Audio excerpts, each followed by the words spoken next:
আসলে ব্যাপারটা হলো, তারা বলছে যে তারা তাদের বাজেটের 5% খরচ করবে, কিন্তু এটা সম্ভব হবে না। এই দেশগুলোর কিছু এটা করতে পারবে না। তাদের অনেকেই, আসলে প্রায় সবাই দেশের ভেতরে চরম অর্থনৈতিক সংকটে আছে। এই পরিমাণ টাকা খরচ করার চিন্তা, এমনকি যদি করেও, তাদের কেনাকাটার 60% তারা যুক্তরাষ্ট্র থেকেই করে। তাদের সামরিক কেনাকাটার মাত্র 20% ইউর অভ্যন্তরীণ যৌথ প্রকল্প থেকে আসে। এরপর আপনি যখন বিরল খনিজের মতো বিষয়ে যান, তখন দেখা যায় এগুলো ছাড়া এসব অস্ত্র তৈরি করাই প্রায় অসম্ভব হয়ে পড়ে। এখানে মূলত একেবারেই ভিন্ন ভিন্ন সমস্যা জড়িত, বিশেষ করে যুদ্ধের ধরন বদলে যাওয়ায়, যেখানে এখন ড্রোন ও প্রতিরক্ষামূলক প্রযুক্তি বেশি গুরুত্বপূর্ণ আক্রমণাত্মক প্রযুক্তির চেয়ে। তাই ন্যাটো সদস্যরা প্রতিরক্ষা খাতে জিডিপির 5% ব্যয় বাড়ানোর প্রতিশ্রুতি দিয়েছে। আপনার মনে হয় এই পরিবর্তন কতটা গুরুত্বপূর্ণ এবং এটি বৈশ্বিক নিরাপত্তা পরিস্থিতিতে কি ধরনের প্রভাব ফেলতে পারে? আসলে বলা সহজ যে তারা এটা করবে, কিন্তু সবার পক্ষে এটা করা সম্ভব কিনা জানি না।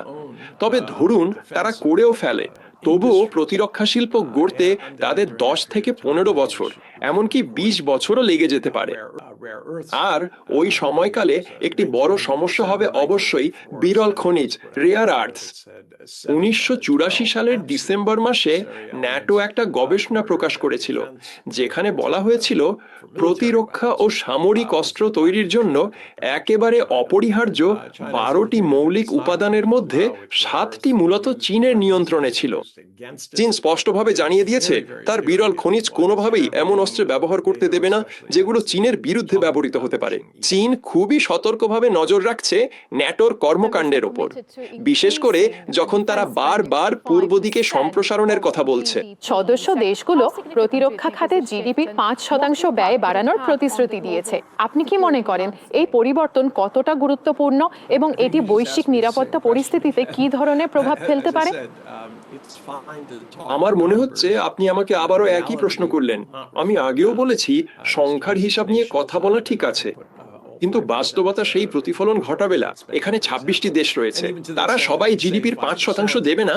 হয়তো স্পেনের দিকেই তাকান উদাহরণস্বরূপ, তারা যতটুকু বলছে 5%, আসলে তারা বলছে যে এর মধ্যে অবকাঠামো, যা বেসামরিক ও সামরিক উভয় ক্ষেত্রে ব্যবহারযোগ্য, তাও গণনা করা হবে। তাই আপনি রাস্তা বা রেল লাইন নির্মাণ করলেও সেটাকে প্রতিরক্ষা ব্যয় হিসাবে দেখানো যাবে। এটা শুধু দ্বিগুণ হিসাব করার একটা উপায়। এখন ইউরোপীয় ইউনিয়ন আশা করছে 2-2.5 বছর পর ডোনাল্ড ট্রাম্প ক্ষমতা এলে মনোভাব বদলাবে, কিন্তু বাস্তবতা হলো যুক্তরাষ্ট্র দিন দিন আরো অবিশ্বস্ত হয়ে উঠছে। ডোনাল্ড ট্রাম্প একবার নয়, দুবার নির্বাচিত হয়েছেন, যদিও মাঝখানে একটা বিরতি ছিল। এটা সম্ভবত সেই বইয়ের অংশ যেখানে যুক্তরাষ্ট্র চায় অন্যরা তাদের তথাকথিত বিশ্ব প্রতিরক্ষার খরচ বহন করুক, কিন্তু অন্যরা একে দেখে বিশ্বে আধিপত্য বিস্তারের কৌশল বা এক ধরনের আধিপত্যবাদ হিসেবে। তাই আপনি বলতেই পারেন এটা একটা বড় সংখ্যা হবে, কিন্তু বাস্তবে তা হবে না। এবং সত্যি বলতে, এটা সারা বিশ্বে অস্ত্র প্রতিযোগিতা শুরু করতে পারে, যদিও সংখ্যাগুলো আসে না শুধু এই কারণেই যে মানুষ কম নিশ্চিত বোধ করে এবং মনে করে তাদের নিজেদেরই প্রতিরক্ষামূলক পদক্ষেপ নিতে হবে। এবং মনে রাখবেন, এই সামরিক খাতে যেসব টাকা খরচ হয় তা আসলে উৎপাদনশীল নয়। হ্যাঁ, এটা কিছু চাকরি তৈরি করবে ঠিকই, কিন্তু বাস্তবতা হলো এটা যতটা সাহায্য করবে তার চেয়ে বেশি মানুষ মারা যাবে। জেনারেল মার্ক রুটের মতে ইউরোপ এখন নিজের প্রতিরক্ষায় আরো দায়িত্ব নিচ্ছে। আপনার কি মনে হয় ইউরোপ কৌশলগতভাবে স্বয়ংসম্পূর্ণ হচ্ছে, নাকি তারা এখনো মার্কিন নেতৃত্বের ওপর অনেক বেশি নির্ভরশীল থাকবে? আসলে নেতৃত্ব, আমি জানি না এটা এখানে আসল সমস্যা কিনা। আমার মনে হয় এটা আসলে উৎপাদন। যুক্তরাষ্ট্র, আগে যেমন বলেছিলাম, এই মুহূর্তে ন্যাটো যেসব অস্ত্রশস্ত্র কিনছে তার 60%-এরও বেশি আসে যুক্তরাষ্ট্র থেকে। ডোনাল্ড ট্রাম্প স্পষ্টতই এই সংখ্যা আরো বাড়ানোর আশা করছেন, কিন্তু বাস্তবতা হলো আমেরিকার উৎপাদন সেই হারে বাড়ছে না। তারা প্লেন, বিশেষ করে F-35 যুদ্ধ বিমান সরবরাহ করতে পারছে না, কারণ তাদের কাছে পর্যাপ্ত রেয়ার আর্থ নেই, যেটা এসব বিমানে লাগে। তারা এটা ঢাকতে চাইছে এবং দেখানোর চেষ্টা করছে যেন এটা কোনো সমস্যা না। তারা যথেষ্ট যথেষ্ট সাবমেরিনও তৈরি করতে পারছে না যাতে অস্ট্রেলিয়ার চাহিদা মেটানো যায়, বিশেষ করে যখন অস্ট্রেলিয়া যোগ দিয়েছে এবং সাবমেরিন অর্ডার করেছে। মার্কিন যুক্তরাষ্ট্র তাদের উৎপাদন সক্ষমতার দিক থেকে প্রচন্ড চাপে আছে। তারপরও তারা এমন অস্ত্রের অর্ডার তৈরি করার চেষ্টা করছে যেগুলোর খুবই দরকার তাদের নিজেদেরই। তাই এটা কাজ করছে। আপনি এমন পরিস্থিতি রাখতে পারেন না যেখানে আপনি যতটা দিতে পারবেন তার চেয়ে বেশি প্রতিশ্রুতি দিচ্ছেন, কিন্তু ঠিক সেটাই এখন হচ্ছে। বেইজিং এর দৃষ্টিভঙ্গি তাহলে চীনের নীতি নির্ধারকরা কিভাবে ন্যাটোর বাড়তে থাকা সামরিক সক্ষমতা এবং বাড়তি প্রতিরক্ষা ব্যয়কে দেখবেন বলে মনে হয়? আমরা যদি বিশেষভাবে লক্ষ্য করি, শুধু চীনই নয়, পুরো এশিয়া মহাদেশের দিকেও আপনি দেখবেন এবার জাপান আর দক্ষিণ কোরিয়া সরাসরি এটা এড়িয়ে চলার চেষ্টা করেছে।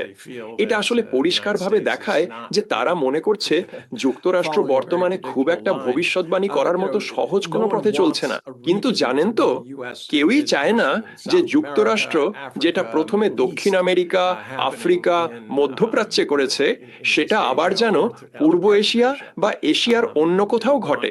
তারা চায় শান্তিপূর্ণ উন্নয়ন, আরো সংঘাত নয়।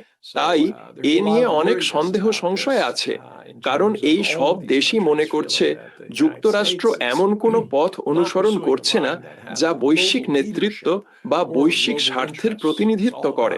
সবকিছুই যেন আমেরিকাকে আবার মহান করো এই স্লোগানের মধ্যে সীমাবদ্ধ।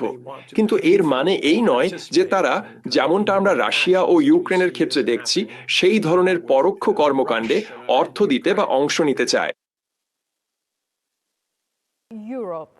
ইউরোপ এই ঘটনাগুলো কি বৃহত্তর বৈশ্বিক শক্তির ভারসাম্য ও প্রভাব, বিশেষ করে ইন্দো প্যাসিফিক এবং অন্যান্য অঞ্চলের নিরাপত্তা পরিস্থিতি, এমনকি চীনের কৌশলগত পরিবেশকেও পুনর্গঠন করতে পারে? ঠিক আছে, আমরা এখানে যা দেখছি তা হলো এই বিভাজনের ধারা আরো দ্রুত হচ্ছে, বিশেষ করে নিরাপত্তা বিষয়ক ক্ষেত্রে।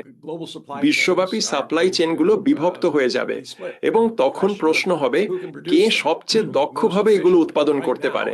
এখনকার পরিস্থিতিতে সেটা চীন, এবং চীনের সেই সামর্থ্য আছে। যেমনটা আমি বারবার বলছি, চীনের কাছে সেই বিরল খনিজ আছে যেগুলো তার প্রতিরক্ষা অস্ত্র তৈরি করতে দরকার, অথচ যুক্তরাষ্ট্র ও ইউরোপের কাছে নেই, যা তাদের নিজেদের সুরক্ষার জন্য বা আগ্রাসী যুদ্ধ শুরু করার জন্য প্রয়োজন বলে তারা মনে করে। তাই এই সাপ্লাই চেইনগুলো ভাগ হয়ে যাবে এবং যুক্তরাষ্ট্র ও ইউরোপে যারা এগুলো প্রতিস্থাপন করার চেষ্টা করবে তাদের জন্য এটা খুবই খুবই ব্যয়বহুল হবে। আমি নিশ্চিত তারা এটা করবে, কিন্তু যেমনটা বলেছি, বিরল খনিজের ক্ষেত্রে তারা প্রায় 5 থেকে 10 বছর পিছিয়ে আছে, আর ইউরোপীয় ইউনিয়নে স্বাধীন অস্ত্র তৈরির সক্ষমতা দেখতে হলে আরো 10 থেকে 15 বছর লাগবে। এর মধ্যে কি হবে আমরা জানি না। যদি ডোনাল্ড ট্রাম্প চলে যাওয়ার পর ইউরোপ ও আমেরিকার মধ্যে সম্পর্কের উন্নতি হয় তাহলে সেটা সম্ভব, কিন্তু জোটের এই দীর্ঘস্থায়ী সম্পর্ক এবং সাম্প্রতিক সময়ে শুল্ক নিয়ে যেসব অপ্রীতিকর ঘটনা ঘটেছে আর গ্রিনল্যান্ড নিয়ে দেওয়া সেই অপ্রত্যাশিত হুমকি ইত্যাদি, এসব এত সহজে কোনোভাবেই ভুলে যাওয়া সম্ভব হবে না এবং এগুলো অনেক দীর্ঘ সময় ধরে তাদের মনের গভীরে স্থায়ীভাবে গেঁথে থাকবে। তাই আমি মনে করি ইউরোপীয় ইউনিয়নও ধীরে ধীরে যুক্তরাষ্ট্রের উপর নির্ভরশীলতা কমানোর চেষ্টা করবে, কিন্তু এতে অনেক অনেক সময় লাগবে।